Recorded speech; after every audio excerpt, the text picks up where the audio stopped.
Party people in the place to be, live from 58 Dream Street. This is Friday Night Frosthaven. And here we are. All right. All hands on deck, with the whole usual spiel. We'll see Lauren again. I believe it in my heart. Saw her on the street the other day. Some hands on deck, as they say. Most hands. Most hands on deck. Guided by voices lurking in the chat while playing Mario Party. So I hope that's going great. Lucky. No rush to answer this, but do let us know. What Mario Party? There are a lot of those games. So yeah, here we are. And we are at an interesting juncture in our Frosthaven campaign. Because our next step here, 6.5 months. And Start the game. And 24 episode in the 24th episode of our Friday Night Frosthaven show, we're going to do the first scenario of the main quest line, the Frozen Crypt, scenario 5. So yeah, we're gonna finally, we've been intrigued by the side trails. We've been exploring. We've fought in every elevator and every library that they'll let us. Yep. Now we have to start playing the game. Every Literally, elevators. We have other routes to do. An elevator, a library, a mezzanine, a study. We'll throw down. But now we're going to the crypt, the classic sort of Frosthaven or Gloomhaven scenario. So that's cool. We're going to finally get on the trail of the frost. And, It's gotta be. yeah. We'll see. James, did you send battle goals? I didn't, but we'll... Hey, J-Dog! We'll do the very... We'll see if we get to battle goals. Okay. Oh, the newest one. If we do, the greatest hits. Mario Party Superstars. It's a good game. Can you send mine on Messenger because my phone is charging upstairs? Yes. It got wet, and it got in. I finally got it into a position where it was charging, and I left it there. Yeah. J-Dog, we are playing Frosthaven, and we're actually doing we're 24 nights of playing this game in. We're going to do the first scenario of the main plot. If we get through the Outpost phase. So I think we will. I did forget to send out battle goals. So what we'll do is if we get through the Outpost phase, which as Greg points out, we probably will. There's no calendar events this week.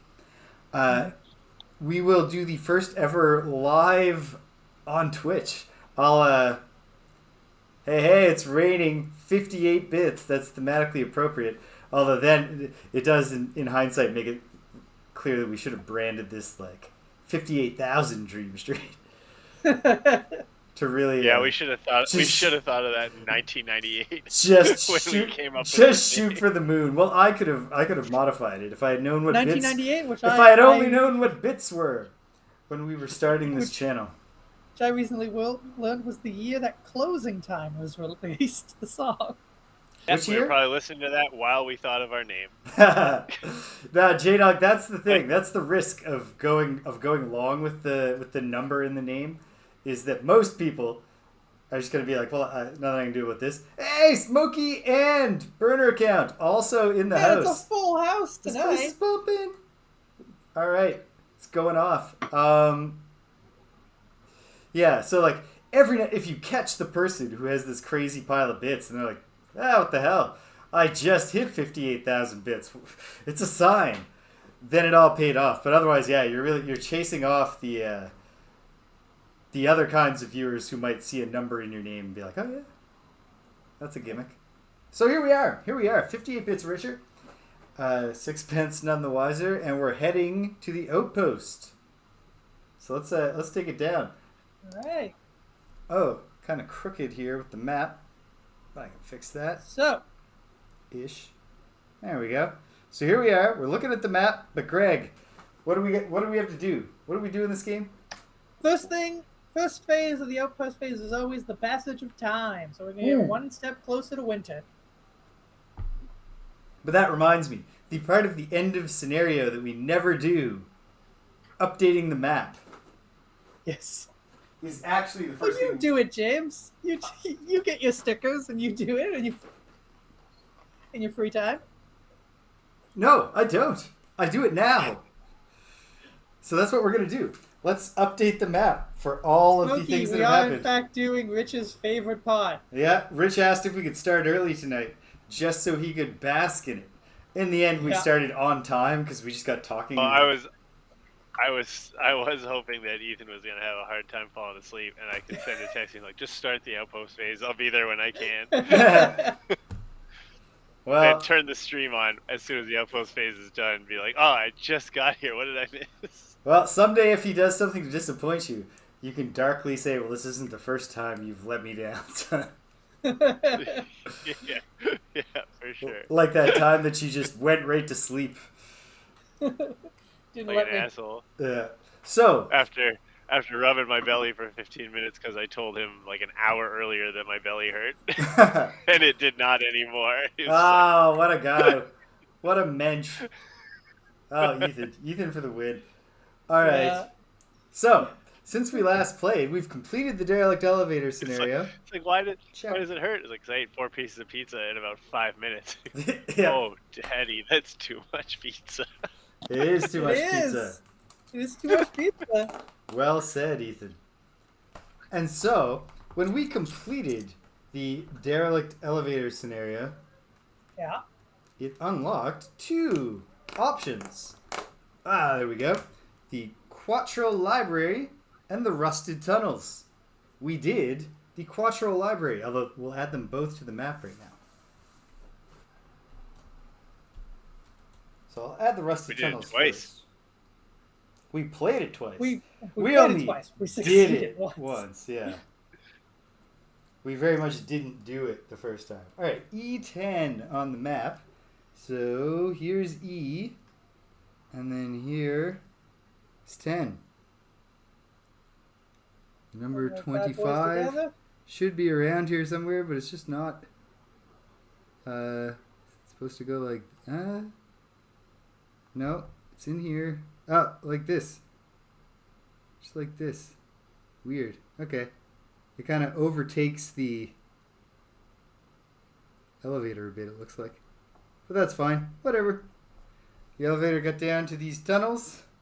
And also, to the Quatryl Library is also an E10. Okay, so this should... I don't know. Hey, is that something that Oh, no! Was I supposed you to want to put... be narrating? Or is this the time for me to ask a question that You is can somewhat definitely- related to this game? You can definitely ask a question while I say Ask myself. away. Oh, no. Okay, Was I I'm supposed just trying to put one understand of- how backer kit works because to back buttons and bugs was only $15. Yes. I'm not getting a game for $15, am I? Yes, plus shipping and handling. Really? Yeah, it's a cheap Well, that's game. pretty good. Yeah, I don't know That's that you usually can how get, like, a crowdfundings work. I don't know if you can get like a checkers board for $15. Well, when it comes to stores, it will probably be like $25. Okay. So Okay. you're paying Sweet. cheaper because Sure enough. you're aiding in its production. I found my error. Except they were like and I think I found it in $20,000 time. over their goal when I made my pledge. You aided to their production. People got raises because of you, Rich. I was also in comic book store with Ethan on Sunday, and he was like looking at the paints, Yeah. like in like the Warhammer section. I was like, oh, just you wait. In like 2 months, I'm just gonna put a bunch of minis in front of you and a bunch of paint, and just be like, these are my guys. You I paint don't them. think Buttons and Bugs comes with minis, Rich. Yeah, it does. It comes with minis? Yeah, Whoa. mini minis. Mini minis. Yes. So even harder to paint. Yeah. That's the real challenge. And like, they're not gonna be worse than if I did it. They're going to be great. I can't wait to see them. But at least now I can be like, yeah, 3-year-old did these. Instead of, yeah, I can't do stuff. I'm sorry. Oh, there's an overlay. You were supposed to put down an overlay. And I am, but oh man, it's torture. It's so big, and there's so many different things to get lined up. Does it come in pods at least, so you can line it up with an edge? No, and it lined up with some things and not with others. There we go. It's fine. It's fine. That's why I use removable stickers, says Smokey. Very wise, but I like Yeah. I like the pressure. Sometimes, just 'cause I always feel really proud of myself when I get it even kind of right, which is admittedly silly. I do like the removable stickers, though. There was a... I mean, the thing about them is they're not, like, removable forever. But I did see somebody selling sticker recently that was, like, sticks 15 times. And I was like, I think they've done the research at this point. They know exactly how much sticks you're going to get out of this guy. Yes. Sorry, they're not called mini minis, Greg. They are called 6 micro mercenary miniatures. They're micro minis. Micro minis. Is the official yeah. term. As opposed to a macro mini, which is a statue. Yeah. Yeah, I can definitely I can see many merits to having the removable stickers. Like, for example, our ancient tower is hideous because I didn't yet understand why the stickers were having fault lines. It was so we could line them up. It should have been easy to put on. Instead, it's just going to look like it looks awful forever. But I can headcanon that as being about how it's a dilapidated, it's been left in neglect while the unfettered are working away. I thought you were going to say you could headcanon it that we are drawing this map as we go. And we're just terrible cartographers. And you just accidentally handed it to the Blink Blade for a few minutes, and he was like, "That's a mountain or a tower." Because although now I realize that this makes no sense in the Frosthaven world, I was just picturing the Tears of the Kingdom method of the map, which, Rich, you probably don't know this.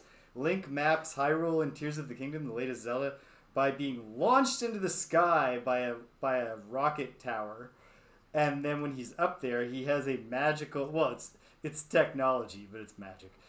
He has a magical tablet that he then pulls out and scans the ground below to save it as a map. Yep, he just snaps some pictures before he passes out from the G's. And then he dives all the way back down, and as long as he hits water, he can do it.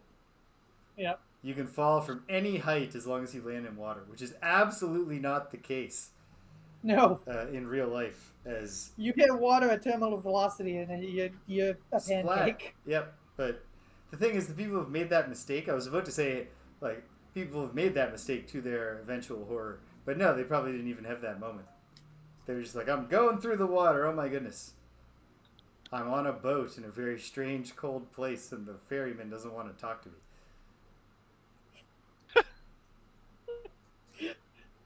This is the part of the stream where we reveal that James is a neo-pagan and believes in the Greek gods. When he dies, we're going to place 2 coins on his eyes so that the ferryman will talk to him. Oh, James doesn't believe anything deeply.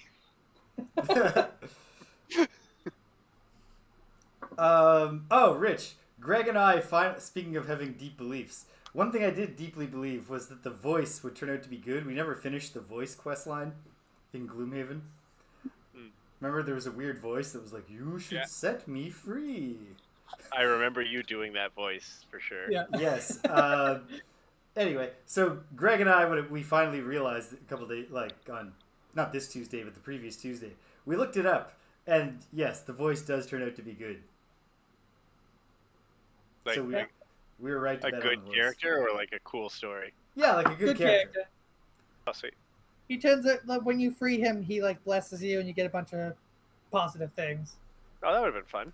Yeah. We didn't need it though. We didn't need it. No, we were running that town by the end of it. Oh wow, yes, Burner Cat. I can definitely see how that's going to be a thing for me if we get that far upgrading. By the 8th upgrade, Greg or Rich, think about that. Just like a stack of stickers. I'll get a fork and knife and slice into it. I know. I know exactly what a stack of stickers look like. You are talking my language. Yeah, I suppose. Yeah, so there we go. So we had added Do you really have any of those really thick stickers? I used to love those that are padded. Oh, they're great. The Quatryl Library and the Rusted Tunnels were the 2 scenarios that we had added as part of the broader underground complex here, which I guess is the fort of the Unfettered, which is what we've turned out. We found out some of the ancient technology has basically broken free of its programming, and so they call themselves the Unfettered. It's not entirely clear to me yet if the robots in the Chaos Tower are fettered or not. Well, they were being controlled by demons, so even if they were fettered or not, I think demons overcome Yeah. that free will situation. But were they Yeah. double fettered or refettered? But I mean, I just wasn't sure. Like, maybe Question. is there a faction of the Unfettered that works with the Chaos Demons, or was it a? Yeah, I don't know. I think probably it's a divide. Martin will tell us. Something Martin will tell us. Something Get in the I comments, realized. Martin. Well, no, don't tell us if it's Don't because spoil you it. found out later. Yeah. But everyone is welcome to speculate along with us. I just don't want to know. I like to find it on my own. It occurred to me, a thing that I'm really enjoying that this game, through its design, has done quite effectively with the calendar events and having them unlock scenarios, is it really kind of forces you, or encourages you at least, to kind of get into we've settled in this outpost, we're exploring around here, double fettered. Yeah. You know, like, there isn't yet any kind of gathering specific threat. We're just in a tough place to live, and we're trying to find out anything that can help make it easier to live here. And the fact that it won't let you just, like, hunker down and, like, play the Ruined Technology questline all the way. Right away. We gotta wait it out. It didn't force us to do this, but with the Lurker one, we chose to put it on pause. But I can't be the only person who, when you get a Lurker character at the same time as you get a Lurker quest, is like, well, hold on, let's save that for when we have a Lurker character. Yeah, we haven't gotten an unfettered character yet, but when we do, we're so very clearly gonna. excited. That was something that occurred to me, just after we got off the air, so I couldn't have the excited moment on the show. But it was exciting when I thought of it. I was very excited, but it's totally gonna be a thing. That's cool. So, we did those two scenarios, and the one that we chose, because we had to make a choice, was the Quatryl Library, which after 2 attempts, we defeated. So I'll check it off there. I'll check it off here. And then, at the end of the Quatryl Library, we learned that we are now locked out of the Rusted Tunnels. And by extension, it appears Scenario 35, Scenario 43, and Scenario 51. Yeah. There's a The whole chain. A whole road not taken. Exciting. Someday, years from now, I will read about those scenarios and find out what could have happened here. What could have been. Yeah. Boom. But we're on the library track, which did not, despite what these arrows might have had you suspect, open up 2 more scenarios. It opened up a new calendar event that we've added to our calendar, and it's all part of a single exclamation point you can see in the on-screen calendar. Yeah, there's a lot happening. The last week of the first summer is going to be a doozy. It already has 2 of its own they're printed on the campaign sheet events, and we've added 2 more. And the 2 that we've added both we don't know this, but we assume will unlock new scenarios in 2 quest lines that are currently just time locked. Very cool. Oh. Very cool stuff. Okay, so yeah, first step. That's it. That's what we've done. Did you already update the person for the passage of time? No. Yeah. Okay. Did you want to do that one, or am I going to do it? The passage of time, you usually do it. Yeah, I do. But I wasn't sure based on what you just said. I thought maybe you were asking me so you could. Oh no, I was just asking because we did the map, and I didn't know if we had done it before we did the map or not. No, I've done it now, and I'll mark Awesome. it off on the hard copy campaign sheet too, to be thorough. And so we have 1 nothing happening week, and then the big happening week, and then the week after that it's winter, which is also a big happening. So that's pretty exciting stuff. Well, I think actually no. Once we mark that off, it is winter, isn't it? Or no, the next week is winter. We will be 100% sure of that by the time it happens. Sure. Because that's the second step is the outpost phase, so we will be doing outposty stuff. It seems quite possible that one of the prefab scenario calendar events is actually just going to tell us to Yeah. make sure that we're clear. Start doing winter events now. On that note, is part 2 the Outpost event, Greg? Part 2 is the Outpost event. All right. I'm grabbing the next Outpost event. And here we are. Back again. And it's Summer Outpost event number 8. Here we go. Ooh, we should be showing the Outpost on the screen, James. Oh, you're right. It's Outpost time. Good catch, Greg.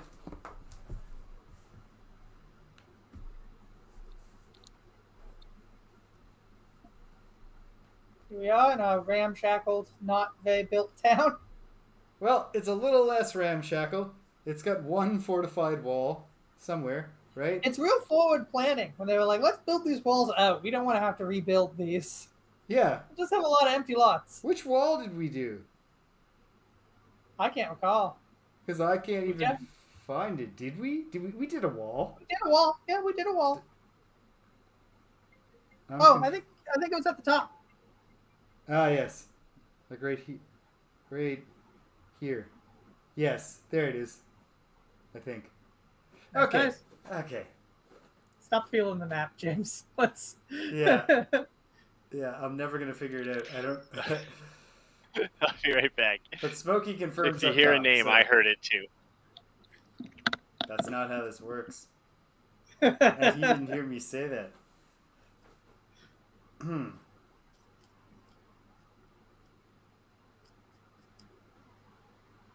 Oh, so the event happening is in the week that isn't crossed off. So yes, after experiencing the winter events. Right. When we mark the X, that means that week has occurred, essentially. Okay. So we are in the blank one right now. Okay, cool. Regardless of season, Frosthaven and the surrounding environment is covered in a blanket of snow year-round. This week shows that even the most reliable of weather can take a break every now and then. The sun is shining, the air is warm, and the icy paths have melted into mud and stone. Meanwhile, in real life, it's summer and the sun never comes out anymore, and it's just pouring rain all day. It's like pitch black from morning to night. Yeah, it's been rough. It's been wow. So glad I got my 5 weeks of vacation right in the heart of summer, so I could sit inside and stay dry. The Outposters are taking advantage of the heat wave by enjoying a splash in the bay. The Quatryl mail carrier has taken to delivering popsicles made with ice harvested from the shade of the mountainside. Just popsicles, just as a noun. In the Frosthaven world. And even Mayor Satha has paused her duties to take a running dive off the dock into the still cold water. Only one group is going about as normal, the town guard. Captain Olmsted has demanded the guard be at high alert and double the patrols.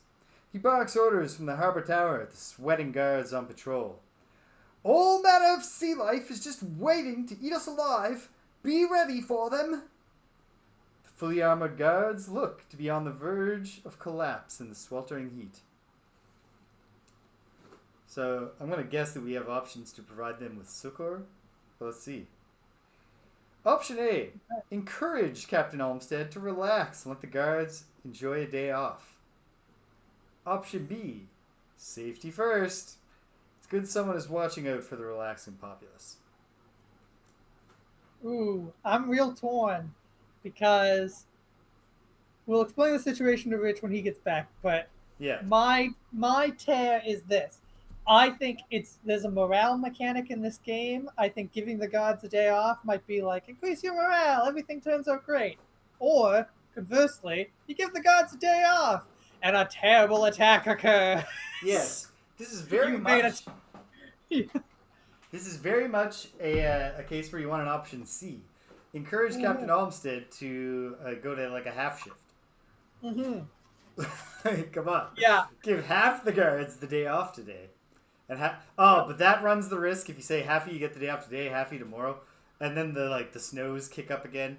It's like I read this science fiction story when I was a little kid about a school on Venus And don't, Yeah. I don't think the story got into the hard science of how they could have a school on Venus. But the Venusian children are all like, they're picking on the weird kid in their class. And then they're like, oh, and it's a special day at school too, because it's the day that the heavy, cloud cover of Venus parts enough at just the right time that the sun will shine. And so the bullies are picking on the kid, on the nerd, at the start, and they like lock her in a closet, and then All right. and then class starts, and then they go out and experience, and like it talks in like rapturous terms, or at least as I remember from when I was a kid. It could very well be a poorly written story, but they go out and they like bask in the sun and feel the kiss of the sun's rays for the only time they will ever experience it in their lives, because it happens so rarely. And then they go back in, and at the last moment they remembered that they left the girl in the closet. And they all like let her out, and then like just they all go back to like the ending is that they all just go back to class and they're not like buzzing about it or talking about it at all. Wow, Doc. Yeah, and that's not exactly, but like that's the big version of what would happen to the guards if half of them got the day off and then the next day it was just snowing and shitty again. Oh, you got the day off. There's a similar sci-fi struggle to stay warm in your barracks. There's a similar sci-fi short story. Oh, hold on 1 second. Oh, all right. Well, now it's just James. And you think that I would, Oh, okay. Thank goodness. I'm back. Greg's back. There's a similar sci-fi short story that I heard that's kind of like the opposite. I read it in a book. Yeah. That's sort of the opposite of that. Where it's a planet. It's like a fictional planet with like fictional aliens, but it's all like very Earth-like as you do in classic sci-fi. But the whole premise is that they have like 4 suns, and the rotation of the suns is such that there's always at least one in the sky. So they really only have like varieties of light. Like at most it gets dim, and the whole thing is building up because there's this time of year where there's just like the one sun low in the sky for a while, and a bunch of people are freaking out about it because there's like reports, there's like fringe like scientists who believe in this insane theory that their planet has what they call a moon secretly in the sky that they've never been able to see because it's never night, and that this moon will move into position to block that sun in a solar eclipse, and it will be total darkness for the first time in what they propose hundreds of years, because they also know, like from the archaeological record, that there's this weird boom bust cycle in their society where every like 6,000 years or something. It's a lot of suns, Smokey. Yeah. Every like 6,000 years or something, society just crumbles for some reason, and they can never figure out why. And so these people are like, it's because of the eclipse. And the whole buildup is just them waiting and just discussing, like, oh yeah, somebody invented a ride at a theme park that just like puts you in total darkness for like 5 minutes, and like they had to shut it down because people were like going insane. And like it's a really, really good story, and it just ends with with 2 great things: a guy preparing because they can see that it's happening, and they're like, holy shit, and somebody being like, we invented these new things, they're light sources, we wrapped rags around a stick and put oil on it and we can set it on fire, and we believe that fire also gives off light, so this new invention, the torch, will hopefully see us through this terrifying time. And then it just goes completely dark at the end of the story, and you don't see what happens. But yeah. Nice. Hey, Rich, welcome back. Here's Sounds the like a fun story. situation. So check it out.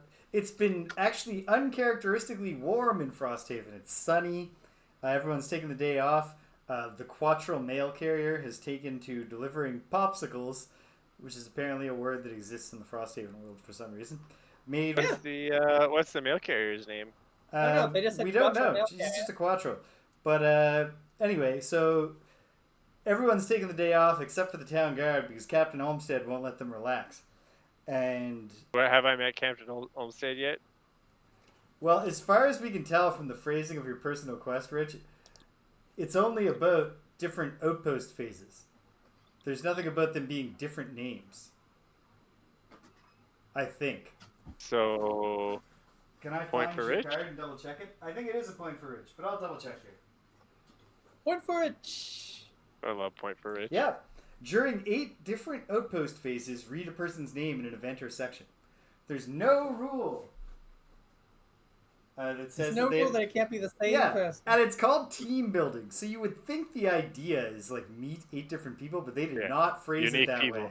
And they were precise. Like there are commas to make sure you are separating the word different from the part that's about people's names. It's different outpost phases. So you can't have both, because Mayor Satha also got named in this. You can't have 2 for 2 names. But you could just fill this thing out talking to the mayor 8 different times. Which is not team building in any meaningful way. As I do. Yeah. So the guards are just like struggling because it's, for all intents and purposes, in Frosthaven, this is sweltering heat and they're being forced to work in full armor because the captain is convinced that all manner of sea life is just waiting.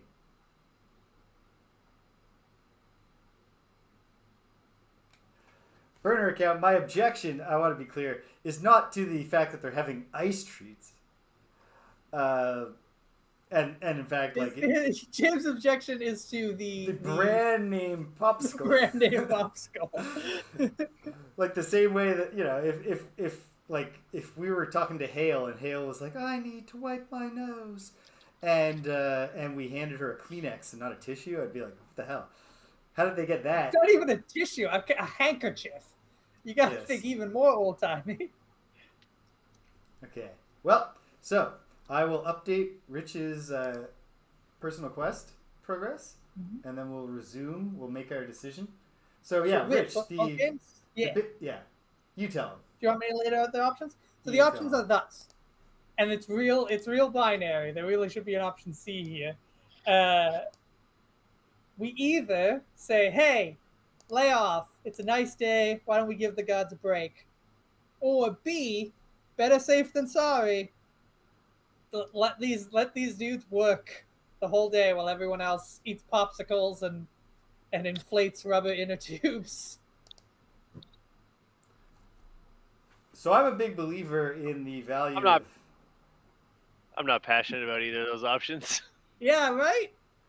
I feel like either could bite us in the ass somehow. You know what I mean? Like it's totally clear how either could be the right choice or the wrong choice. I think in real life, I'm ideologically in favor of people getting a break now and then. I mean, I remember when I worked at A&W, some of my best days were the days where it was so slow that you got sent home early. Yeah.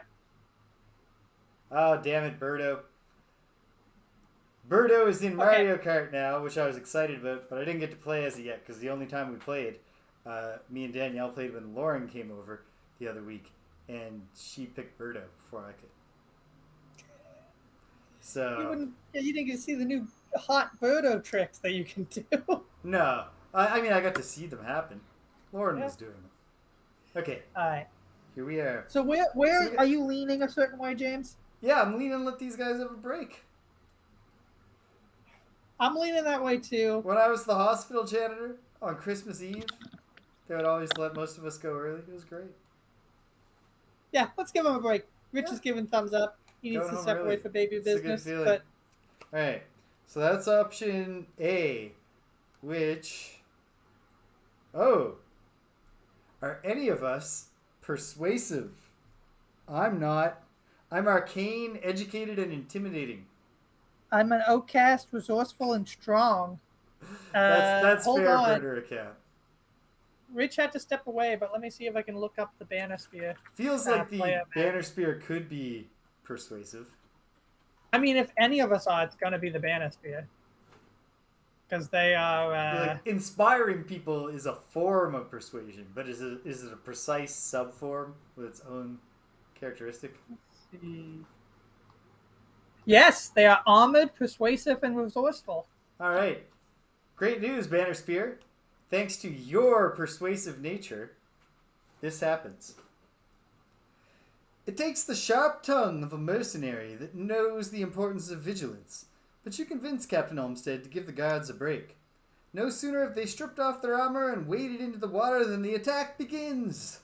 Lightning eels, driven further inland by the heat, start stunning and dragging people under the icy waves. You are forced to rush out and fight off the evil eels, all while Captain Olmsted glares at you with unadulterated fury. Fair enough, Captain Olmsted. I see how this was our bad. Shit! Well, come on! Those eels are easy to kill. And if you get any babies, it's like $10,000 per baby eel. Nice. We needed option D. Keep one guard on shift. Post him up as a lifeguard.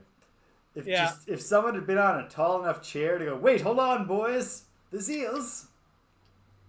So what's the outcome of that, James? Oh, it's great. All characters start the scenario with 2 damage. That's not too bad. I'll make a note of that. All right. So, what happens next to the Outpost phase, Greg? It's the operations phase, huh? It is indeed. So, during the operations phase, our options... We got to go through the buildings in order. Yeah. Burner account makes an excellent point. On a sunny day, the eels cannot possibly be easy to kill because they'll just be consuming that light and stunning everybody every round. In fact, we're not out there killing eels. We're in there just like dragging dudes back in before they drown in waist-high water. Jesus. Doc. No. We lost some good men in those puddles. No, we saved them all. We had to do it. Yes. Yeah. Reggie and Mr. Shambles had to do a lot of horrifying CPR. But we got them back. That's not how you want to wake up. No. To the hot, musty, undead breath of Reggie as he clasps his raging mouth over half of your face. Do you think his breath is hot? Yes, because I think that is how the breath of Jim in the Thing from the Grave novelization of Tales of the Crypt was described. And that is certainly the first time I ever heard a corpse's breath described was when Jim, I think the guy's name is Bill. And anyway, so Bill's murdered Jim so he can steal his girlfriend.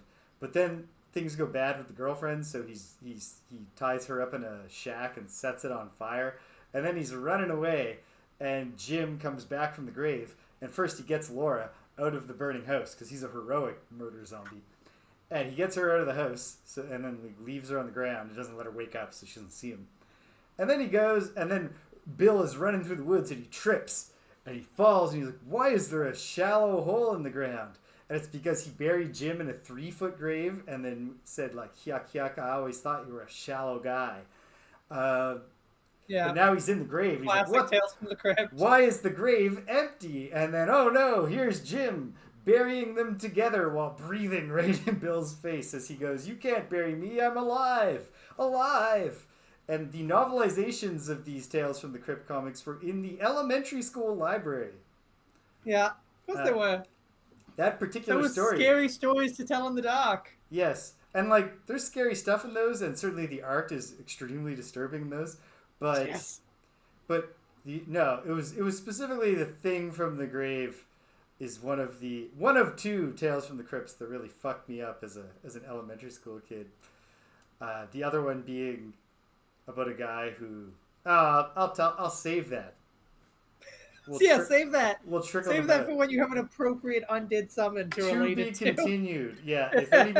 If anybody in Frosthaven gets murdered by being tied up and then forced to laugh themselves to death out of revenge for a terribly gone wrong practical joke. But I'm getting ahead of myself. Guided by Voices is right. You gotta hold something back. You gotta leave the audience wanting more. So, operations. Nothing from the craftsman. Nothing from the alchemist. All right, they go in order. Yeah, there's an order on the cards. All right. Hunting Lodge. We can collectively buy 1 hide for 2 gold. I say skip it because we've got 13 hide. I'm sorry, the mining camp was first. We can collectively buy 1 metal. We have 12 metal. Yeah, I think we're okay. So, shall we skip both of those and carry along to the logging camp? Yes, Right. I think if I remember correctly, we have very little wood. We have 4 wood. I think we should buy one. Here's my ambition, folks.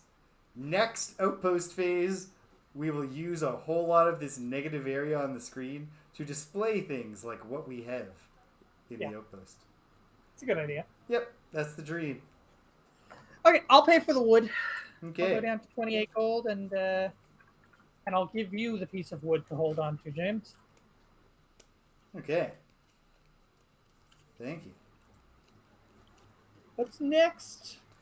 It's easy for me to hold wood because I've got all these corpses that can hold it for me. Next is the workshop. And also because you've taken so many Viagra. The workshop.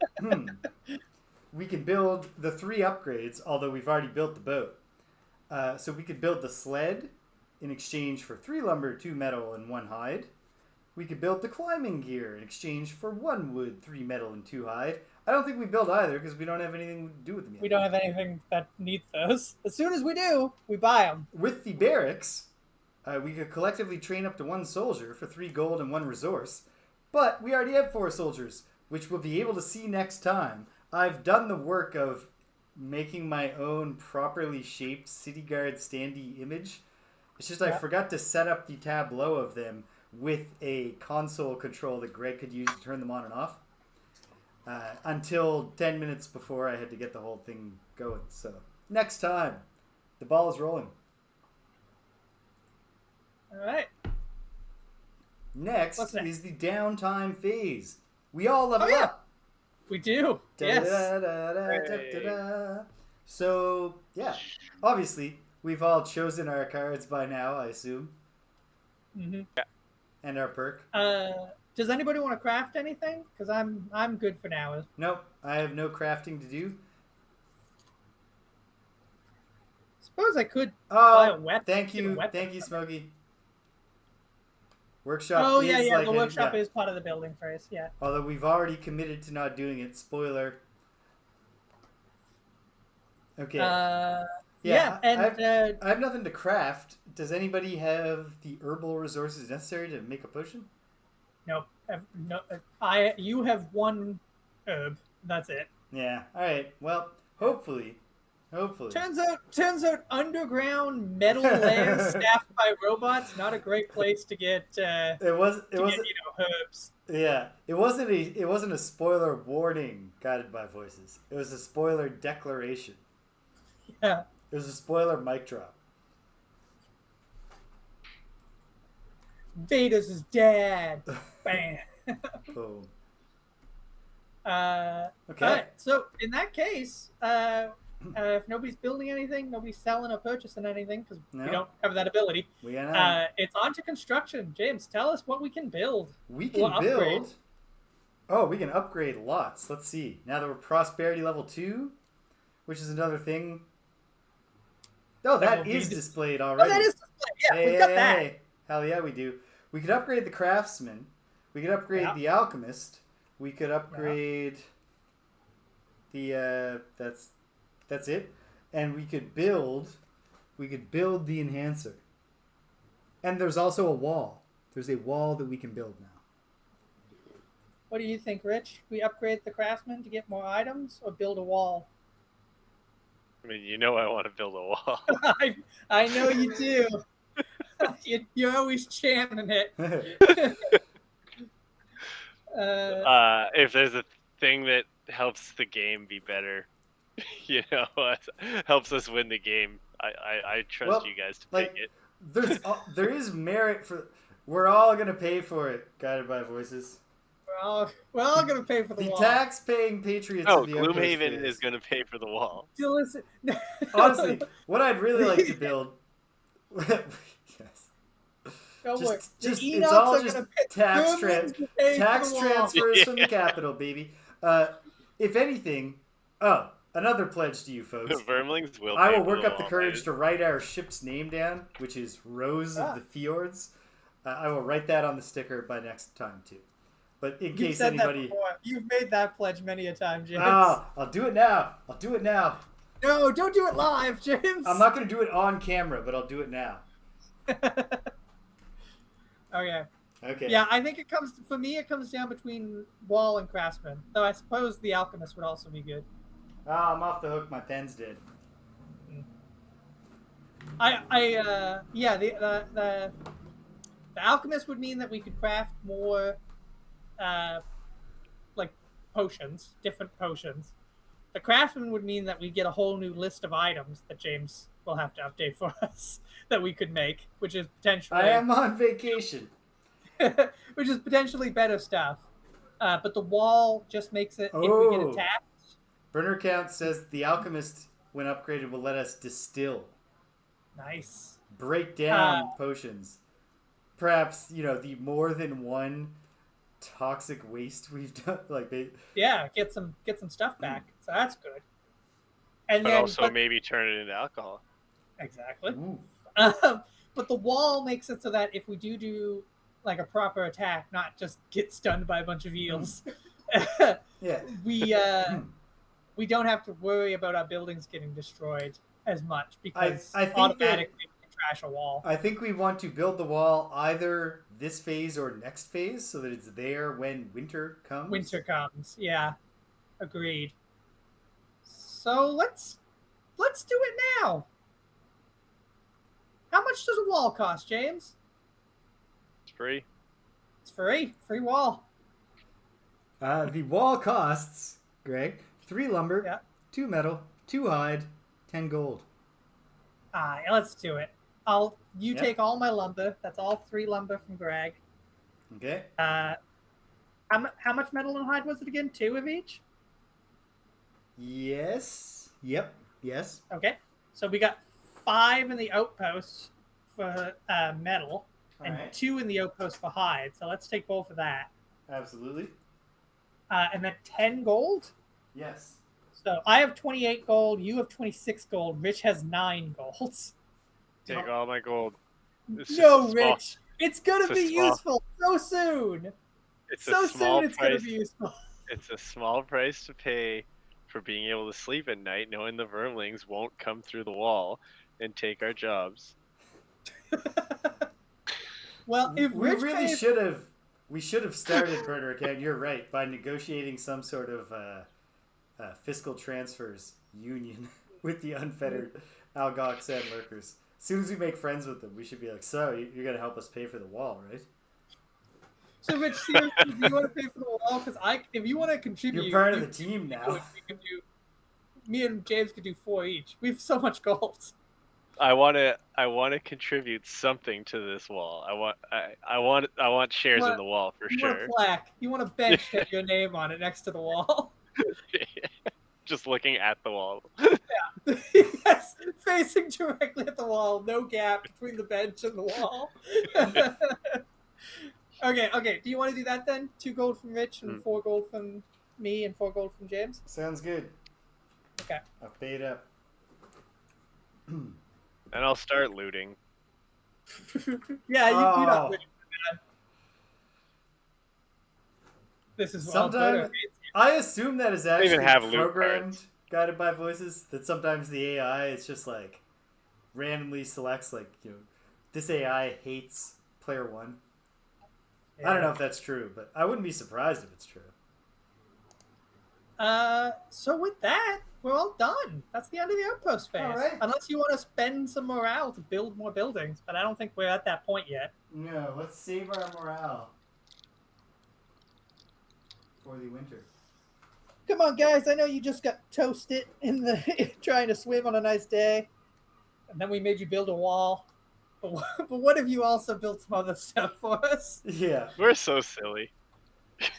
At least there was no morale cost to having the entire town guard mauled by electric That's eels. really what I thought it was going to be.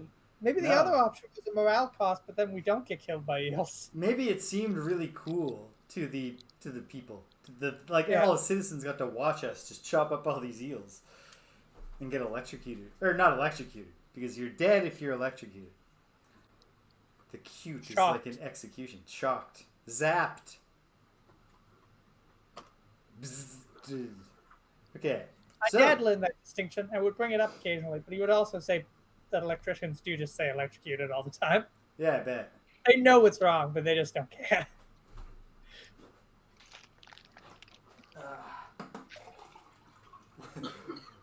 Wait. It's just electro torture if you live.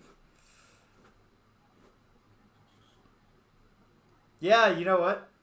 That's a fair point. The city guard has not really been inspiring morale in the people. Hey, they sacrificed their lives for us. That's true. It's true. We appreciate them. I'm just saying that I can understand why the people of the Outpost are actually more happy to have awesome heroes who can single-handedly do things.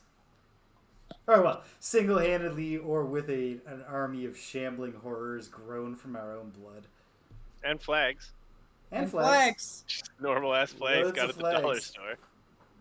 And some guys who I just hang back until you give the word. Yeah. Just my guys. Yeah, it's just you guys. It would be silly to make the rules. It would be silly to make the rules intricate enough to account for this. But wouldn't it be awesome if you could plant your flags in my living corpses? So that they just automatically root. I also feel like I should be able to throw my flags. Yeah, like spears, like javelins. Like, I should be able to summon a flag range 4. Yeah, I agree with that. That's not a bad mechanic idea. I don't know for what class. I mean, your class seems like it would be. Yeah, Banner's. It's Banner's spear. It's literally in the name. Maybe I can do it, in level 3 or up. Who knows? It could happen, but I don't know. Yeah. I don't know. Okay. Ultimately, sometimes they just have text on the ability card, so there doesn't have to be a mechanic in the rules for something to happen. So keep hope alive. All right, are we heading out? Yeah, we've already selected a scenario. We know where we're going. So now we're going to involve a road event. Unless it's just like 4 guys that we have to kill, we're probably not finishing tonight, which is perfectly fine by me. But are we still thinking Lauren might be here next week? Because we want to be ready for her if she is. I don't necessarily think that it would be next week. Oh, Smokey's right though. We gotta put the wall. Oh, you gotta put the wall on. Yeah, build that wall, James. Okay, I'm gonna build the wall. Build that wall. Build that wall. Oh man, I love. There's now Greg on the internet chanting "Build that wall." It's got context is for kings, Rich. It's like Greg always says. The only vaccine Greg has ever willingly taken is for the woke mind virus. Good times. Okay. Now a rift event that will force you to be hunted by the husk. Okay. So. No, Lauren's real. She looks exactly like that. God, my voice is. She does, yeah. That is basically a picture. That is basically a photograph. So one thing I will say now, if we are deciding this stuff, I will be here next. I will be here for the next 2 weeks. Okay. But then on the third week, 3 weeks from now, I will be in Cape Breton on that Friday, so I will not be available. So if we start the scenario next week, and presume most scenarios only take 2 weeks to finish, and that will be fine. But that's where I'm at, just so we don't take an unintentional skip. We'll cross that bridge when we come to it, because I think we start the scenario. Let's start it. Yeah. Well, we got to do a road event first. Let's see if this road event doesn't take us half an hour. You never know. Who knows? You never know. All right. This is Summer Road Event 15. You encounter a young Algux away from his tribe, looking hungry and weary. He explains his name is Maurog. and that he has been exiled as a part of the ritual transition into adulthood. He will need to slay a great beast to prove his value and return to his people. It's clear he doesn't want to interact with you, but he's desperate. I shattered my greatsword against the rocks 2 days ago, and now I am defenseless. It is beneath my status to ask, but do you have anything I could use? Judging by his current condition, it doesn't look like he'll make it very long without your help. Option A, leave Malrog with a single or double-handed item. Select the item now. Or, option B, refuse to interfere in the ritual and provide him with nothing. Does anybody have a single or double-handed item? I have the Horn of Command, and I understand it fulfills whatever is the minimum requirement to do this option, but I don't see what good it would do. I guess he can hit people with it. Yeah. What about you, Rich? Is my heater shield that is a one-handed item, yeah. Yeah, and that is something he could protect himself with. I guess it comes down to you guys then, because I don't have any I don't have anything in my hands. All right, I was just Banner Spear. It's up to you. Yeah, heater shield. Yeah, Okay. give him the heater shield. All right, the Banner Spear gives him the heater shield. All right, hopefully we haven't brought down the wrath of the Algox on us. It's like, take the boxes of the Algox characters and throw them in the trash. They'll never work with you. Resolve the following based on the item selected. It's a single-handed item, right? Yeah. Okay. Yeah. I am grateful for your kindness. Thank you. Return the selected item to the You're available welcome. supply. Add... Are we role-playing now? You're welcome. Add event... add Winter Road event 38 to the Winter Road deck. I'm going to get that out now. Actually, I'll If we give him nothing, we find him frozen to death. If we give him a two-handed item, he's fine. One-handed item, half frozen to death. Yeah. Which half, If we though? find him, he has no toes. But I live. So sorry, that was good. Okay, 38 to add. But yes, there are in fact 3 outcomes possible here, obviously. And all of them just, he says some stuff and then we add a thing to the deck. I'm not sure. Who knows? We could have done the right thing. I think we did the right thing. I think certainly under certain definitions of morality, we did the right thing. Under the Algox cultural definitions, and under like the Prime Directive, I'm not so sure. But we are not Starfleet. This is not. We're not That is Starfleet. not our but goal. I think not meddling in other people's societies is a broadly good goal to try to have when you're going around in the world. But at the same time, not letting a guy just die because he broke his greatsword because he's a big dummy. We gotta protect the hippos of the world, James. There's something to be said for that. What, are hippos really dumb and only kept... Are they like pandas? Like No, I said No. himbos. himbos. Okay, because I was going to say, hippos, as far as I'm aware, are like terrifyingly violent creatures.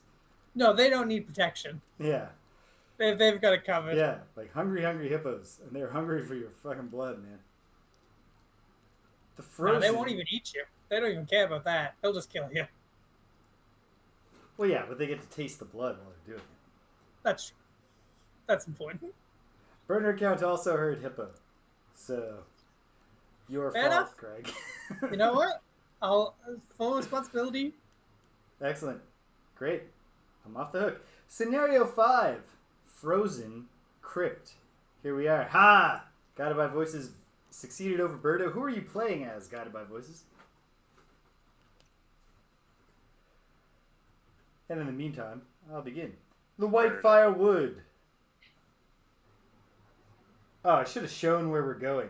But Oh, suffice... James, if we're gonna Yes? do these in actual order, because we usually don't, we usually do them all over the place. Oh, battle goals. Yeah, you're supposed to set up the map and show it to us, and then give us battle goals, and then read the thing. No, I'm reading. I don't care. I read the text and then I reveal the map.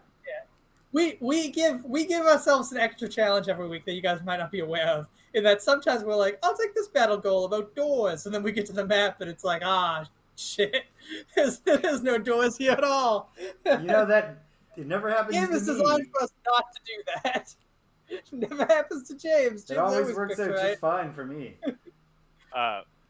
Give me 1 second before we start a scenario, Yeah. in case I gotta leave right away. Right. 1 second. Okay. Okay. Ooh, the FIFA Women's World Cup is ongoing, and United States versus Vietnam just started. Nice. Hopefully it Is goes that- better than the war. Womp womp. Oh. Yeah, it does not look good for Vietnam. Well, then that's worse than the war. Yeah. Because I'm not saying that the war was a pleasant time to be Vietnamese, but the Vietnamese won the war. Well, the The thing you North gotta know Vietnamese. the thing you gotta know about women's soccer is that the United States is. There's a bunch of teams encroaching on them, but for a while they were far and away, and they are still, without a doubt, the number one Yes, team in the world. that is And literally Vietnam, the only thing I know about women's soccer. and Vietnam is like, this is their first World Cup. They kind of only got in because they expanded the amount of teams that are playing in this World Cup, and so they have a 0.1% chance of victory, according to the odds. Well, I wish them the best. Are we good to go, Rich? Yeah. Awesome. Frozen Crypt, Scenario 5. The white firewood stands against the frozen waste like gray, unflinching ramparts. Sorry, I was just reading the new chat messages. The trees have grown tall and wide, bunched densely together to create a defensive line, closer knit than a phalanx of Valorith infantry. But this is where the snow speaker sent you, so there must be a way in. The Valorith is still fighting in the phalanx formation, in a world that otherwise seems medieval. Incredibly easy to beat in a battle. Although we actually went back in time to an ancient Valorith battle in Forgotten Circles, and they were just fighting in a wild melee. Yep. Oh, Listen, God. the Valor fighting phalanxes, Yeah, the world is sounds medieval, and we're all eating popsicles on a hot day. What's Okay. hard to understand? Emergency notification. Whoa! Yeah, that's the sound. It's raining. Hideous. It's raining. Yeah, flash flooding. Okay. The entrance, which you find only after an hour's search, sits like a gate in the wood. Two enormous trees guard either side of a snow-packed trail, and just past the opening is a figure covered in white fur, hunched over, eyes looking back, and Algux. You lock eyes long enough to take half a breath, and then he turns and runs deeper in. Rain. Rain never changes. Rich, just to be clear, for Rich's sake, that was me responding to what Guided by Voices says. It was not a random weird line. Yeah. You give chase. The path is trod snow and rock, a road used often, which is just as well. You barrel down it, trees whipping past your periphery, your muscles recharged by the sight of your quarry. However, just as you're certain you've got the Algux cornered, fair point burner account, but at any rate, not ancient Greek. Like, certainly more progressed than that.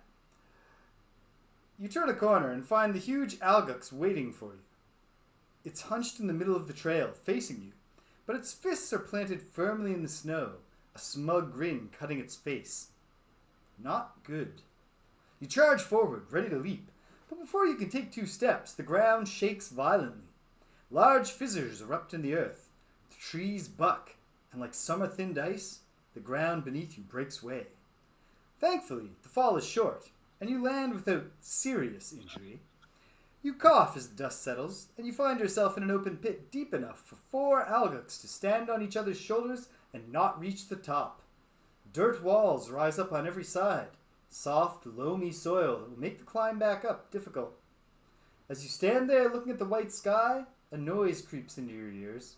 It's a thin, wispy howl, like the wind coming through the walls of a poorly built house. You turn, and ethereal shapes emerge from the dark, cast in a blue, swirling haze. They hover above the floor, their forms shaking in the gloom, and wherever they move, a layer of frost grows thickly across the floor. They are coming closer now, and the air is getting cold. The goal of this scenario is to destroy all of the enemies we find within it. Alright, classic. It's one of those. Okay. And I Right. imagine these are frost demons? No. No. Nope. These. Hold on one moment. I'm just getting the map in place, although obviously I have no idea if I framed it well on the camera. We won't find out until I press over.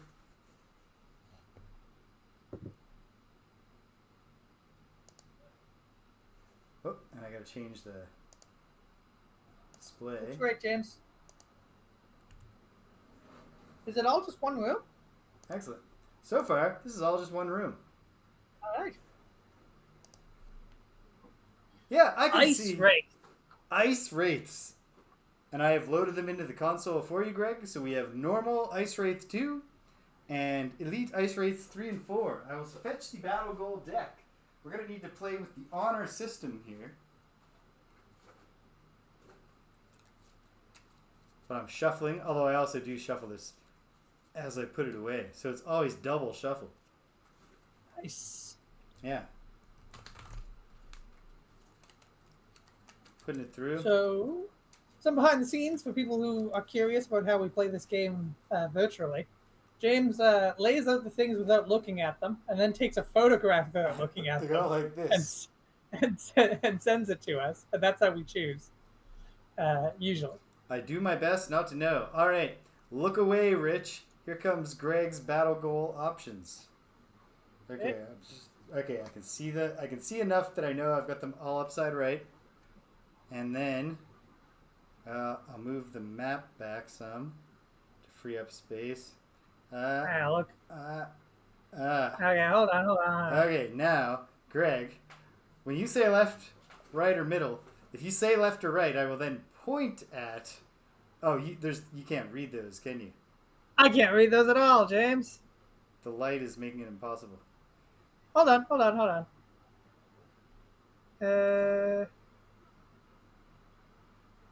No, James, I cannot. Oh! There we are. Okay. I gotta look here. Okay, that's not happening.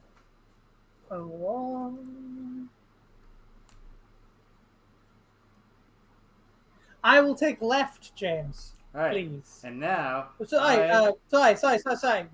Right. Is this what you mean by left or right? That is the one I mean. The one That you is have the your one finger you want. on. You That is want the one I this. want. You've got it. Thank you, James. And then, so that I know what it is later, I take the character box and put it on top. That's also where I'll pile the resources that we gain as the scenario goes on. So, Rich, are you watching the cards stream? back in. You probably want whoops. to jump over the stream because that is where these cards are going to be legible for you. You know what? Hold on. Is that a bearable inconvenience, Rich? I can definitely do it, Okay, great. but it would take me longer Yeah. to do that than it would take you to text me. Okay. But I'm happy to do it. No, because we can do both. There's no reason I can't take a picture of these while displaying them. I don't think, they're quite possibly not readable on the screen anyways. Probably the names of the goals are legible. I'm playing fair and not looking at them. I did see them get laid out, but I had the screen small, so I can't see really what they say. I did see how many check marks they're worth, but that's not really much of a that's spoiler. All right. I've sent them to you, Rich.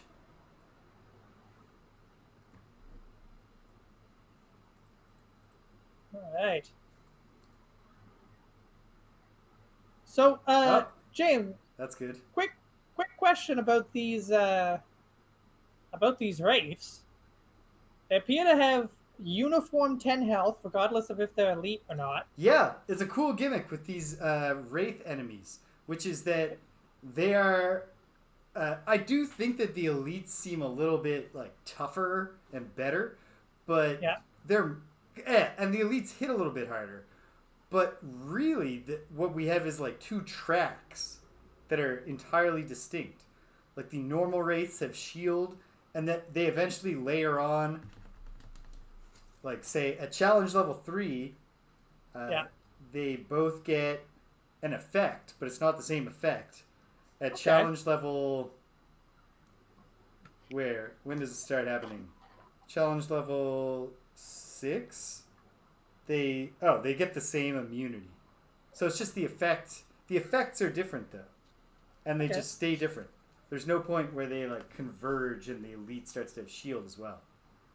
So normal elites. Oh shoot! I moved something. I'm gonna take middle. Control Z. Middle. Because so normal wraiths have Don't shield need to 2. orient myself for that. That's easy. Elite wraiths have. Is that retaliate 2 at range 2? Yes. Okay. I deciphered what it meant. Fantastic. Excellent. And do normals have retaliate? No. Normals have shield 2. Yeah. Okay. Burner account says these are like some forgotten circle enemies, and we'll see what he means when we start playing with them. Fun. Something has happened. Usually my color grading has done a great job of hiding the cat hair on the black cloth, but it's fallen apart. We can see all the cat hair. Oh well. It's summertime and they're cats. Yeah. Well, it's all like old cat hair anyway. Okay, and then these ones are mine, which I'll put down here so everyone can see. I know anything about cats. Okay. That they compete in a strange ceremony to decide who gets to die, and they shed a lot in the summertime. All right. Well, I know what I'm going to be, and we'll see if it works out for me. It could. I would love it to, obviously. So I could check. What are the ice pillars? Are those obstacles? Hazardous terrain, or those are obstacles. Okay. Well. Okay. And now, hold on.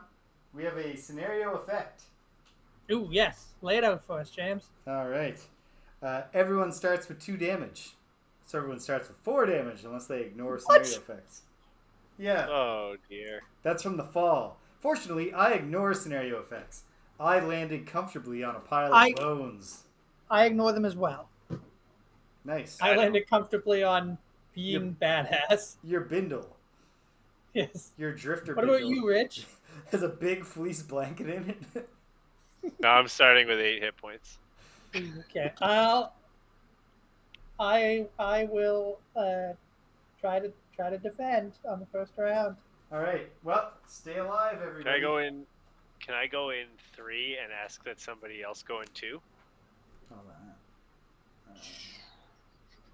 I don't care if I go in 2 or 1. So James, you really want to be in 4, or do you want to be next to Rich at 2? I will take. Oh, yes, you're right. Thank you, burner account. That slipped while I was setting it up. It should be like this, like embracing the ice pillar. Okay. I would like to take, and the door hex is here. So there's a door back. Okay, there's a door. There is. There is one more room here. So, I'm sorry. What did we say we're starting in? Wait, hold on. That's not a guy to kill. That's no. Yeah, that's not a guy to kill. That's just a pillar. Yep. You can bang then I'll your go head in on it 1. to fire it up like Goldberg. Oh, did you move where the corridor was? Yes, but only to make it right. Right. Not for any sinister reason. I'm fine with going in any of the 3 forward positions. great. 1 second here. Rich, where do you want to go? I'll go in 1. The elites have retaliate 2 at range 2. Yes, That's they do. correct. And the normals have shield 2.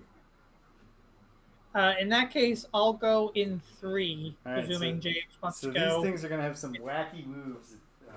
Oh, well, no, James, you're going to want at least a little bit of room, so I'll go in 2. Hold on, where did I put their freaking cards? Somewhere. I'll find them.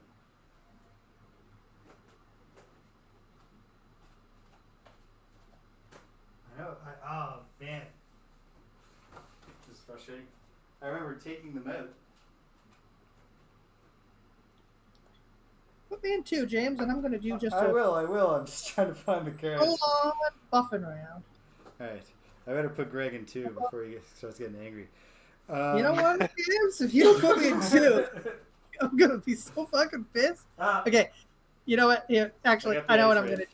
Got the ice. I'm going to help. I'm going to help out Rich, and I'm going to stop my buffing. Okay. I'm going to do, well, if you know the Bone Shaper well, you know exactly what I'm going to do as a level 3 Bone Shaper in round 1 of this scenario. Almost don't have to think about it. In fact, I didn't have to think about it. It was the first thing I did while building my deck. Just make sure I had both of these cards. Okay, I'm going late, and I'm cowering heroically in number 4 here. Behind I'm the going Banner Spear. early-ish, and I'm helping out the Banner Spear and buffing myself. I'm going early and attacking one of those elites. Okay. Alright. I'm going to find out what kind of silly season things these guys can do.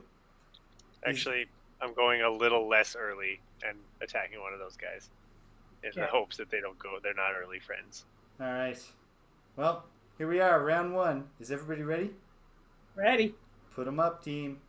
Boom. Sound off. Banner Spear. 21. 21. Can you beat that, Drifter? I can. 20. 20. So we're going to go Drifter, Banner Spear, and then the Ice Wraiths will make their debut, acting at 59. Oh, wait. Okay. Obviously, the place to do the initiative is right here. Beautiful. And I'll bring up the rear at 94. At 59, the Ice Wraiths will do Fade Out. They will make themselves invisible. They will consume Frost to give themselves Strengthen and Bless. Oof. But there is no... as long as we don't create Frost, they won't get to do that this time. And then they'll create Frost. So I think odds are pretty good they will get to do it every other friggin' time they want to. Yeah. Okay. So I just turned around for some reason. Like I realized I was going to need something. The conditional modifier cards. Alright. Okay. So, get it started. Greg, drift away. Greg. So Greg's going to put up Chunk of Flesh to give myself Shield 2 on my next 6 sources of damage. Alright. And then I'm going Flesh to is play chunked. the... Yeah. Then I'm going to play the top of No Remorse to heal 3 within range 3, the Banner Spear. Hooray! Taking him up Hey. almost to full. The Excellent highest work. it's ever been. Good old level ups. Excellent stuff. Is that everything, Drifter? That's my move. That was efficient. Banner Spear, you're up. So these guys aren't attacking at all? They are not. No. Okay. So I'm going to summon the Banner of Strength in front of me. And that's the red banner. Yeah, that's a +1 for anyone within range 2. Okay. Alright. The I'm gonna banner bring them to us. is summoned. Well, there seems real good odds that they're heavy on ranged attacks. I guess we'll find it. Wouldn't it be something? Wouldn't it be something if they gave the Wraiths level drain? In classic D&D fashion. All right. And then I'll use the top of Javelin to attack 3, but it's attack 4 because of the banner. range 3, so I think I can hit either of those elites. So No, the you one. can't. no, you can hit neither because you're face into a wall right now. Oh. Here's the way through. Yeah, you thought that was. Oh yeah, you thought that was open. Oh, I thought it was the opposite of that. Yep. That's a fair mistake. So if I don't summon and I just move 2, Then Do I you'll have- have range 3 on this guy. so You'll yeah, have range 3 on 2 guys if those are just obstacles. You can also Yeah, attack the one. normal as well. but the normal's got shield. Yeah. Almost got shield. Yeah, I think you want to attack the elite. Yeah, I'll attack the elite. And that Alright, puts good. wind in the air as well. Okay. Attack 3 + 1, 4 damage. Nice. 4 elite poop. damage. That is a good start. And you're outside of range 2, so you do not take any retaliate damage. Which elite was that, James? Oh, sorry. That is elite number 4. Okay. Awesome. Done. Excellent. All right, we're working on it already. All right. And now it's fade out time. So, all the enemies disappear. Actually, you know what? I will. I'm asking for disaster if I actually take all of them off every time to make them invisible. Yeah. Putting the wrong numbers back in the wrong place. I'll just mark them. They disappeared. It's like they're a ghost. All right. So they stay invisible till the end of their next turn, yeah? Yes. So Yeah. we're going to want to go slowly if possible. Okay. And then that's the Wraith's turn. They put frost in the air. And it's the Bone Shaper's turn. Well, right now it's just like a snowstorm in here. But what if it was also a dirt storm? At the top of Unearthed Horror, I'm going to summon Reginald, the Raging Corpse. And of course I will Yeah, summon there's a lot of Reggie elements there. right here in front of me. And Reggie comes with a big bunch of dirt going up into the air. I get 2 experience points for summoning Reginald. And then I will engage the bottom of Decaying Will. All of my summons attacks are unaffected by Retaliate. Hooray! Oh, that's a good card. That's persistent for the scenario, and I gain an experience point for engaging it, for looking out for Reggie. That's a real good card to play. It's great. Is that your new card? No. Nice. No, I've used it once before. It's obviously very situational. Oh, Reggie. Will his rage ever subside? No. Yep. Because he's a corpse. Has to answer. He is a corpse, locked forever in the one moment of his raging death. As long as I refuse to let him have his rest, he will rage on. Okay. The Bone Shaper, she's a problematic figure. That's the end of the round. Problematic fave, the Bone Shaper. The elements all wane, of course. We're going into round 2. And yeah, we probably want to act kind of late. Certainly what I'll try to do. Yeah, try to go after them. That is a good idea. I will do that. Well, actually, you know what? I don't need to. What I'm planning, I'll go early. It doesn't matter if I go before or after them. Okay. Well, I'll go late. No, late is, you're right. Late is the way to go so that they'll be visible. Yeah. All right. How about you, Rich?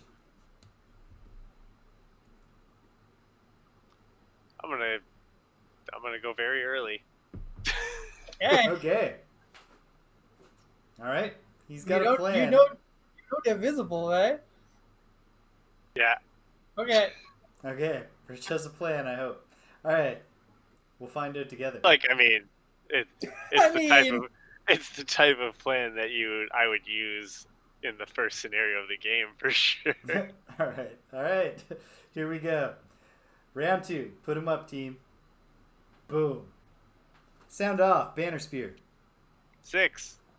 6. All right. Can you beat that, Drifter? No, 27. All right. So the Ice Wraiths will go next, followed by the Drifter, going slow at 27, and then going actually slow at 91. The Bone Shaper will bring it all home.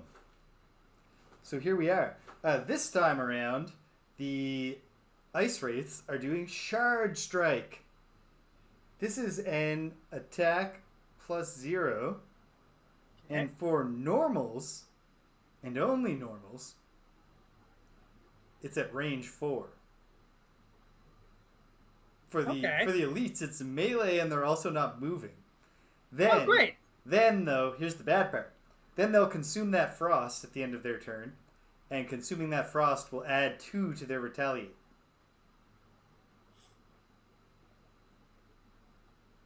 Different All right. strokes. So here we go. Banner Spear. So nobody's moving. No one's moving. Nobody's moving. Well, no one's moving. Are these... Notice how they're... I was picturing their bottoms as being like storms, but are their bottoms ice pillars? Are they actually rooted in place? I don't know. They've Yes, got movement speed. They, like Oh, the right. things Yeah, they've that got are movement speed. rooted in place usually have 0 movement speed. These guys have So they're 3 like- and 5. They're like Exactly. shimmying around gracefully. Yeah. They're like, you remember in the old stop motion cartoons, like Frosty the Snowman and stuff, how he sort of like shimmies up? That's what they're doing. I don't even remember there being a stop motion Frosty the Snowman. It wasn't Frosty the Snowman. It was the old blues singer who's in Rudolph. No, not Rudolph. No, it is Rudolph, isn't it? Cab Calloway? Was that is that who plays the snowman in Rudolph? I don't have a clue. All right, what's up? What's up, Rich? Sam the Snowman is his name from the Rankin Bass special, Okay. and he was played by Burt Ives or Burl Ives. Ah, the singer of Holly Jolly Christmas, and Yes. also I believe blacklisted for his communist ties in the 50s. But I mean, you got blacklisted for communist ties in the 50s if you like shook hands with a Democrat.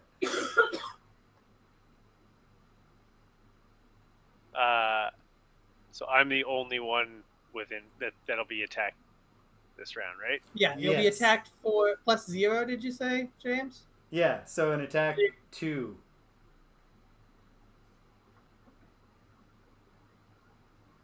What's the plan? Okay, then I'm gonna drop. I'll summon reinforcements behind me. Okay. Is reinforcements the name of a summon? Yeah. Is it the dude with a round Yeah. shield? Okay. Yeah.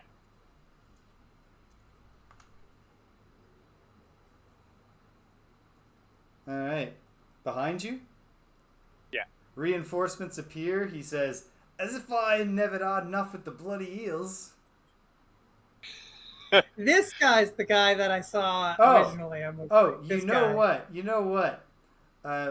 Rich, are you planning to move? No.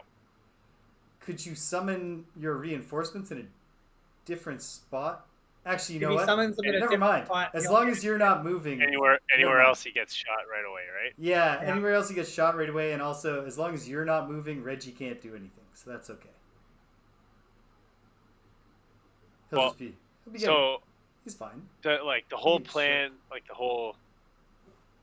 what I was going to do Yeah. was move up and make them take direct damage by moving adjacent to me, but they're not moving. Yeah. So I'm basically just wasting a turn. So if you want Reggie to do something by me moving, I can just move out of your way Let and me not see. summon anything. Me. I think we can just. Yeah, actually, yeah. Let's get Reggie out there doing something. Okay. So I'll Okay. just move. I'll move back. Okay. We're getting all kinds of. Oh, wait a minute. I take that back. Rich, do your thing. I forgot how everything works. Reggie was not going to do anything on my turn. Okay. So now Okay. I'll do nothing. Okay. Great. Great. Like, I'll play that in case they decide to move randomly. Yeah. But Okay. So they all consume the frost, Yep. and they will do their attack plus 0, which is only a ranged attack for the normal, which is an attack on the banner spear. This is an attack 2. Boom. Plus 0.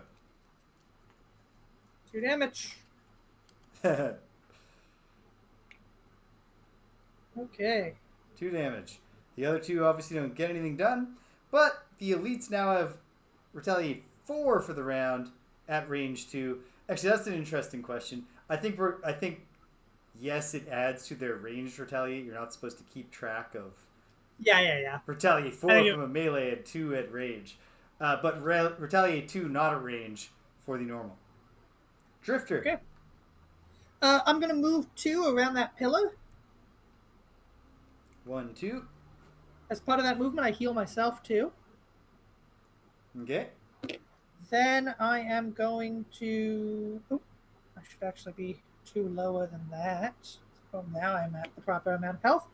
And then I'm going to put up Crushing Weight to give myself plus 2 on my next 6 melee attacks. Love the crushing weight. And here we go. All right. James, bring us home.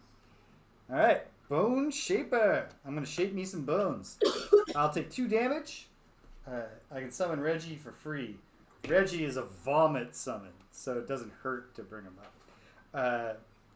But Shamblor is a blood summon, so I got to cut myself 2 damage. But Shamblor, the shambling skeleton, will take the field. I'll put him right next to his dear buddy Reggie.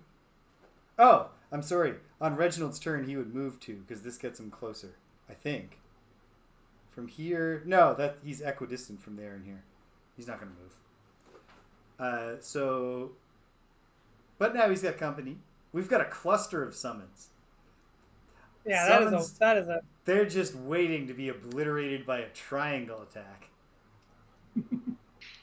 But I do gain an experience point for bringing Shamblor to the field. And then with the bottom of Flow of the Black River, I'm not going to move 2, but I guess I will move one of my summons 1. What's the point? There's no point. I won't do anything. That's fine. Alright. So that's the first card that went into my discard of my first 4 cards. Oh, they're visible now. They're uninvisible now. Uninvisible. The most visible you can possibly be. Bereft of invisibility. Alright, and that's my turn, and that's round 2. Should we call last round, or are we cooking so fast that we have 2 more rounds? I think we should call last round. Alright. I got a good one. I'm going to attempt to take out the normal. Oh, wow. If you want to go after the elites. Well, I don't think I'll I'm be just doing trying any go after. Oh, you know what? Yeah, I do want to go after them, and I have a way to do it.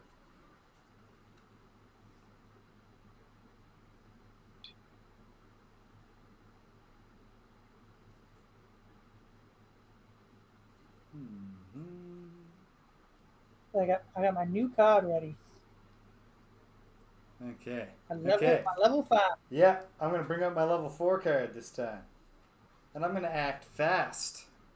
We're going to be at serious risk of some decaying old joints just cracking and crumbling. The earth and the wind are gone, unfortunately. Okay. Going into round 3. I am going to... am I going to wind up doing anything here? Hold on. If Rich is not in... If no one's in the spot that Rich is in, I will do something this round. Okay. I wasn't planning on being there. Great. Oh, but I shouldn't go super early then. I should play it safe, go late. Yeah, I'm going early because I don't care about playing it safe. Well, I'm talking about playing it safe, like playing it safe that I don't. If I go before Rich, then I can't do anything. Yeah, exactly. Just, oh man. So it's always so hard to figure out if I can get into the formations I need. Yeah. Yeah. Remember that your guys are going to move first. What's your movement on So reinforcements? that guy moves 2. Okay, so he's going to move 2. He's going to move to the spot like that's immediately in front of you, between you and the elites, is where he's going. Yeah. Yeah.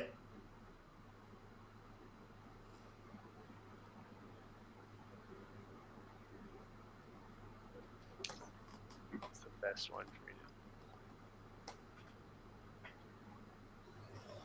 to. Excuse me.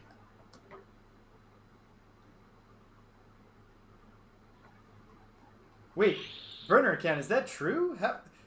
Rich, is there a can your reinforcements guy, do you control his moves? Yes. Sweet. Oh, shit. Well, then he can go wherever the hell he wants to within range 2. Yeah. Jeez. Some reinforcements I know could learn a lot from this Reginald. Blow your horn if you want us to do that kind of shit, James. Yes. Yeah, Reginald's like, blow the horn. They love the horn. You blow the horn, they're like, yeah, I'll do one thing. I'll do one thing that you say, and then never again until you blow the horn. And it's really hard to blow the horn. Yeah, it hurts. Okay, I gotta lay down. I'm pretty sure I can do this. But if Alright, I can't, we'll all find out together, and it'll be really funny.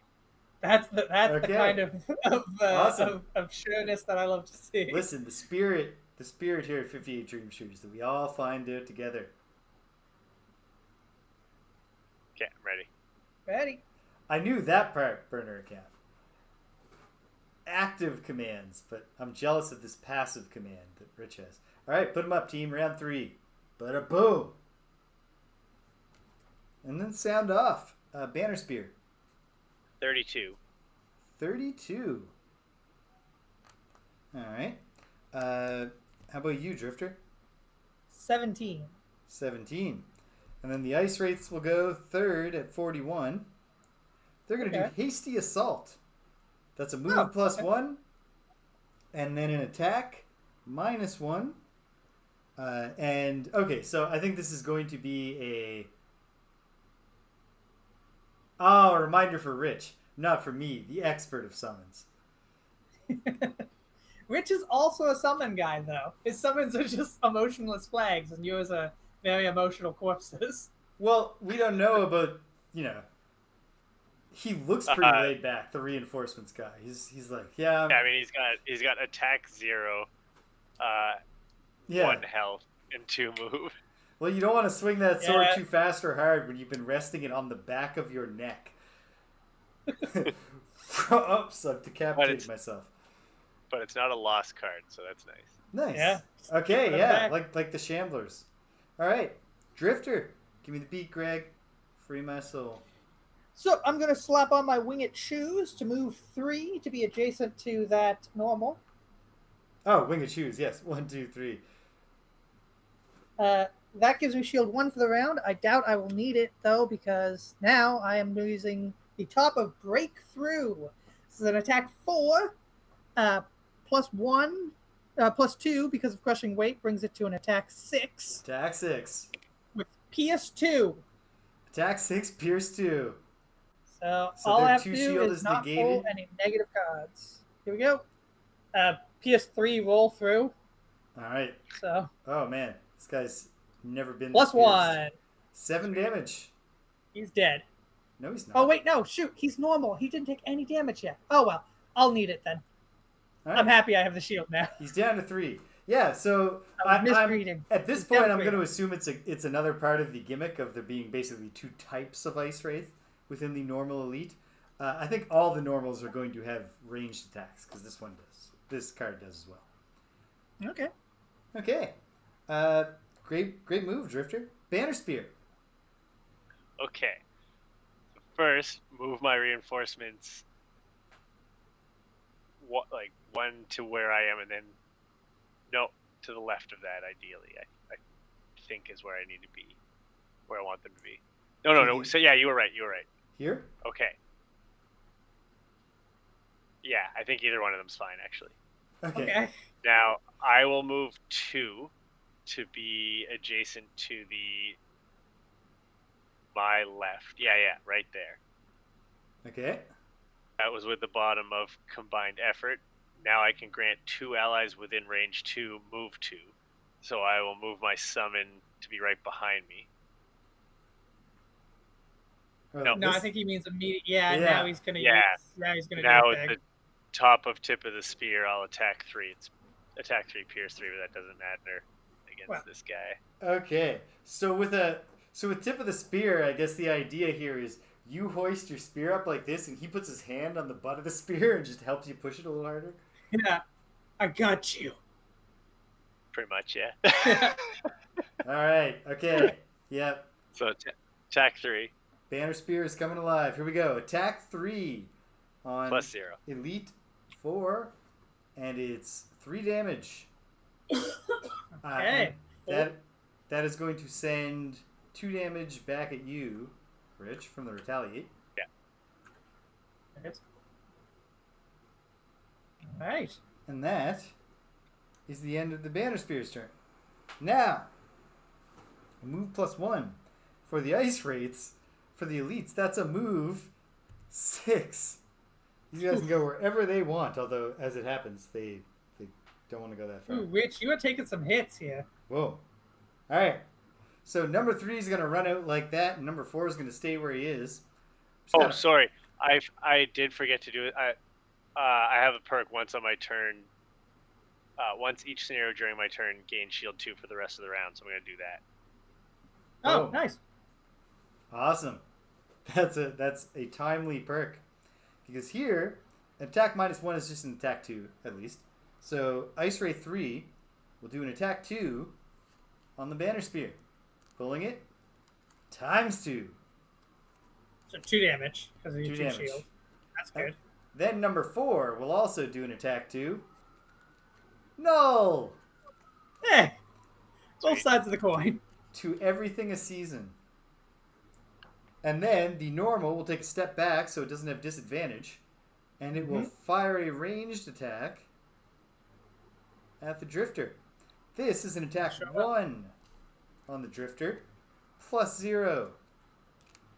Yeah, so the next 6 was the damage attacks.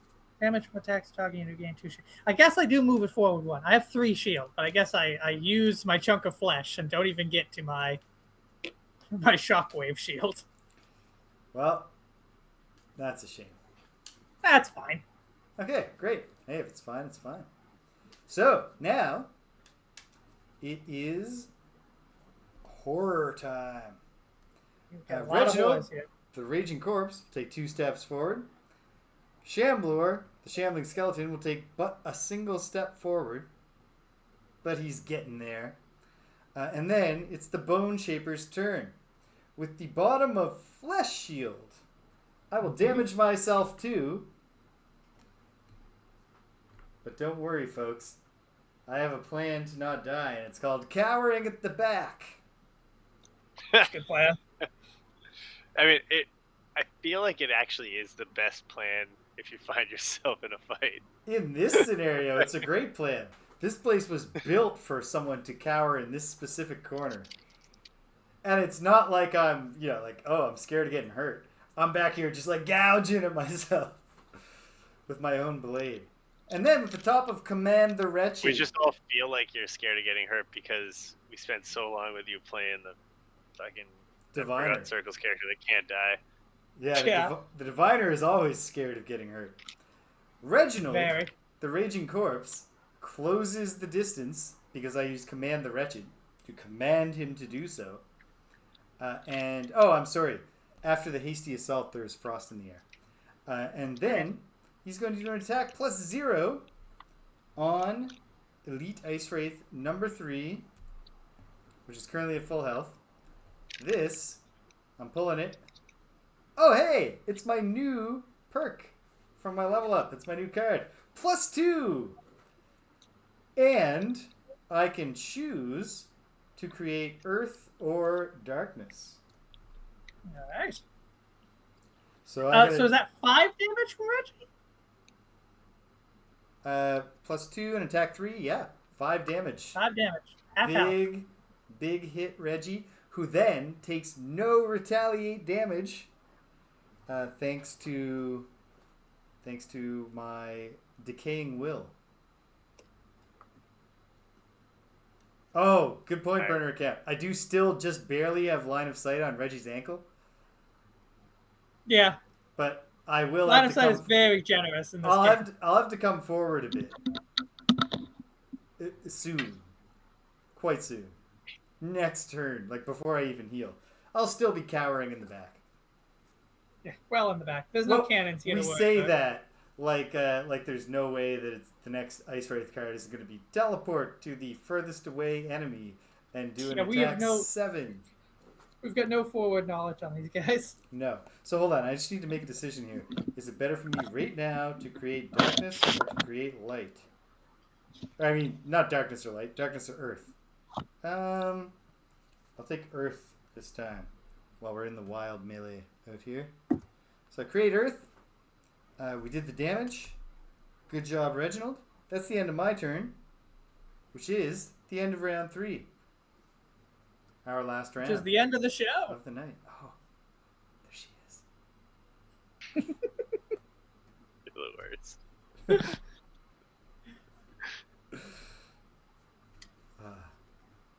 I mean, there's got to be worse things, worse traits I could have. Nope.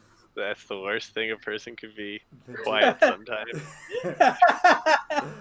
I mean, I'd have to keep it. I don't think in the full balance, this like total of like 30 minutes and now like an extra 30 seconds of being quiet that I've done on the stream counts as being sometimes quiet in the context of my life.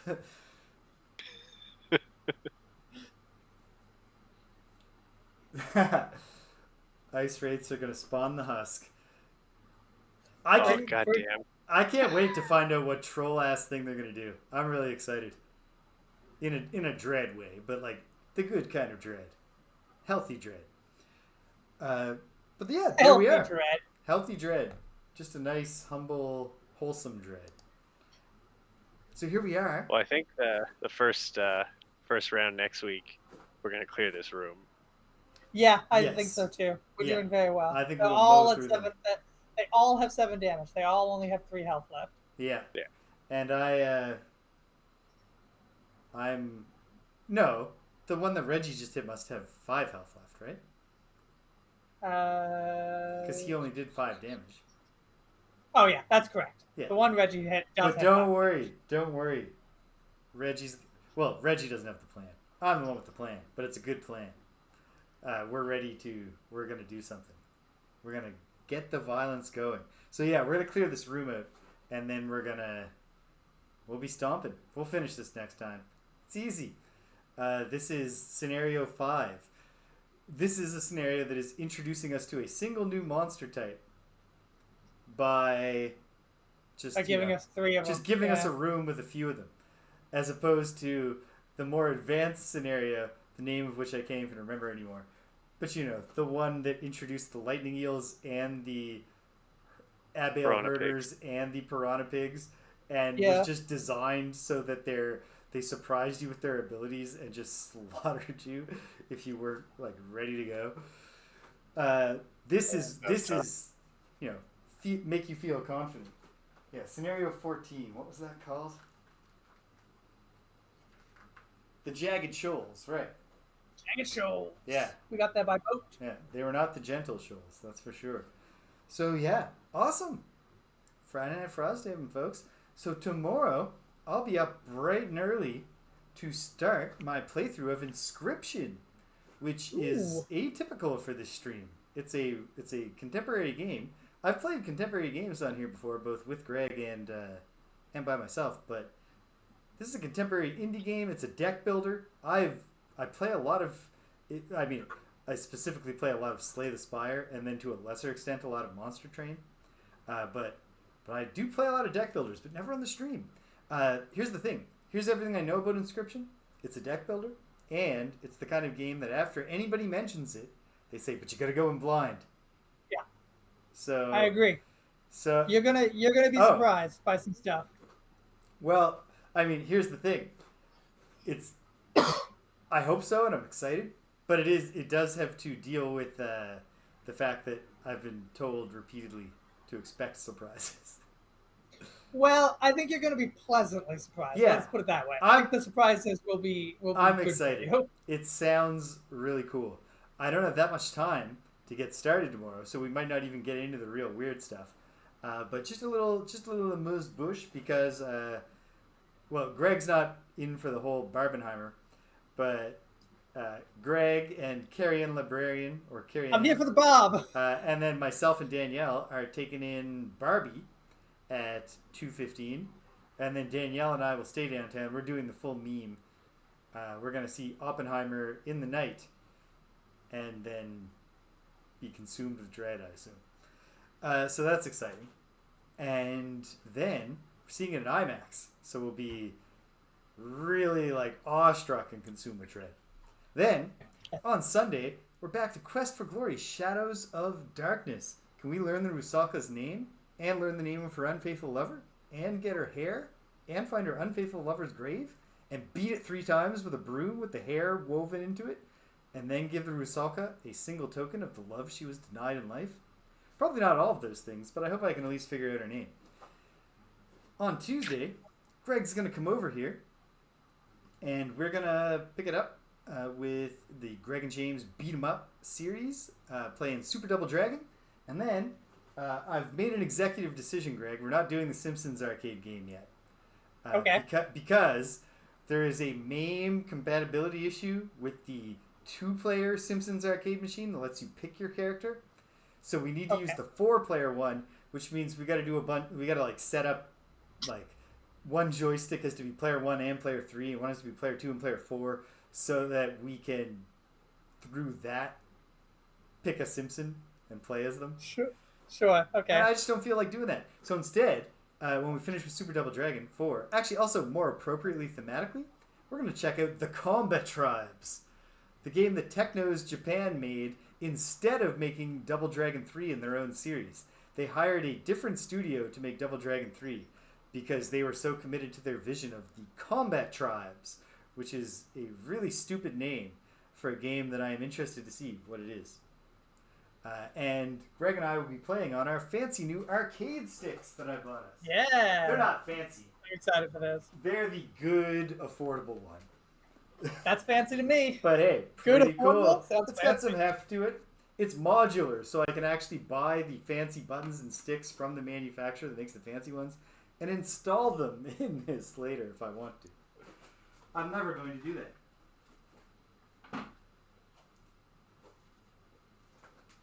Take care, burner account. Glad you were able to stop by. Yeah, and then Wednesday and Thursday, I'm playing Ogre Battle: March of the Black Queen. I feel kind of silly about this fact. I knew that the game was named after the Queen song March of the Black Queen, and its sequel, Tactics Ogre, also has its subtitle from the Queen song Let Us Cling Together.